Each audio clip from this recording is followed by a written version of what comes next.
story for all parents. That familiar striped blanket the newborn babies are always wrapped up in the maternity ward could soon be a thing of the past, because swaddling a child too tightly could actually create some problems down the road. That's the reason these sleep sacks are also becoming more popular. And Princess Locke, she's a corporate educator for women's services at Winnie Palmer Hospital, is joining us right now to explain. Good to see you. Thanks for being here this morning. Thank you. I'm glad to be here. Okay, so let's talk about this, because I got to tell you, it is one of those things. As a new mom, I've been down at Winnie Palmer twice now, 2 babies, and when they show you how to wrap the baby right there in the room, you quickly forget. Yes. It's so easy for the nurses because they do it all the time, but we get home and all of a sudden we're like, how do we do that again? Yes. Okay, so what is it that you want parents to know about this process? The main thing is really focusing on, it does take practice. And the fact that the main points is we're talking about is reducing those signs of SIDS, which is sudden infant death syndrome. And we want to focus on making sure that we have proper swaddling of the baby, which is going to prevent the baby to having any hip issues, as well as going ahead and keeping the hands close to the heart and allowing the baby to be in that natural sleeping position and on their back.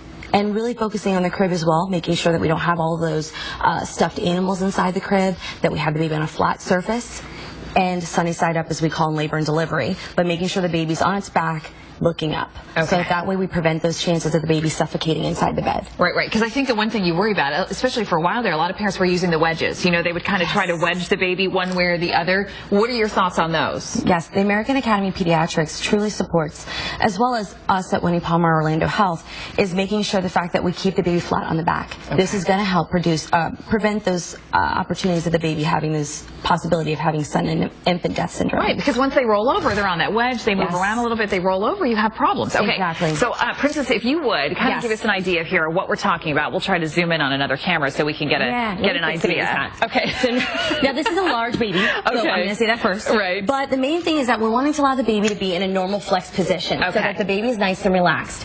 One other thing that we can use, and this is something that is in the trend, is looking at the sleepy sack, which is bag, which is kind of looking at a way for allowing the baby to be strapped in, and it's almost it's a swaddle with like a zipper and a Velcro. Right. Okay. But the main thing is, no matter what system you use, you have to know the principles of proper swaddling. Okay. Because even if you have that, the baby's going to spit up, the baby's going to have this. You're still going to have to go back to knowing how to wrap the baby. Right. And so traditional is still traditional. Okay. So that's the main things. Okay. We want it to be snug. So you're going to take those arms, you're going to tuck it around the baby. Okay. Nice and tight. Okay. And again, you said the arms should be over the heart, right? Or in that area. Yes. Okay. Right, and right across the baby. And you want to allow it to be natural. That's the main thing. You don't want to feel like you're forcing the baby, because this is how the baby's been in the womb. Right. We want to allow the baby to be in that natural position, which is going to promote the baby to go ahead and focus on breathing, sleeping, decrease crying, and comfort, which allows you to sleep. Right. Absolutely. It's better for mom and dad too. Absolutely. Better for baby, better for mom and dad. So right at the base of the we've now tucked the one arm in. Okay. We take the other arm, we put it right next to the chest. Okay. Close to the heart,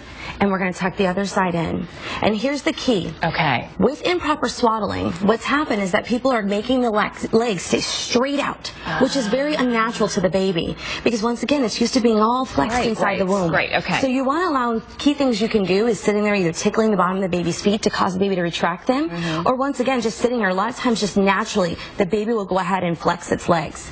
Wrap it around, and like I said, this is a bigger baby. Right. Supporting the back of the head, back, and there you go. Gotcha. Not too tight. Right. Okay. Yep. And the main thing is, this is good for about 2 months with swaddling. Okay. After 2 months, the baby has the ability to now go from a prone, or what we call sunny side up, looking straight up, to now being able to roll itself over in the crib.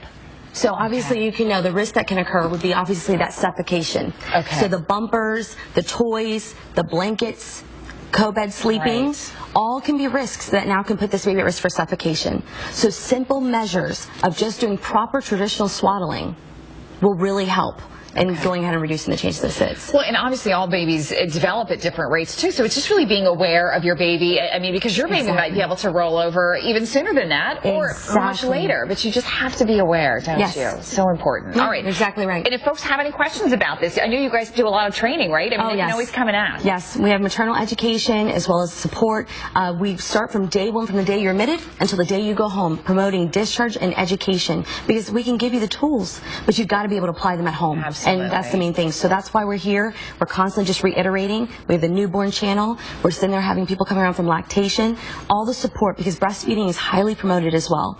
So whether you choose to use a sleep sack, sometimes called the bag, the wrap, or you choose to use traditional baby swaddling, the most important thing is just making sure that you have a safe environment with nothing in the crib, flat surface, baby looking up, as well as if you can breastfeed, that is wonderful. It's a great way. And then those are the main things, and just keep practicing the skill. It's good stuff. Thank you so much. Princess Locke from Winnie Palmer, we really appreciate you coming in and retraining us this morning. We need a little retraining in this area, so thank you. We appreciate your time. All right, let's send it over right now to Jamie.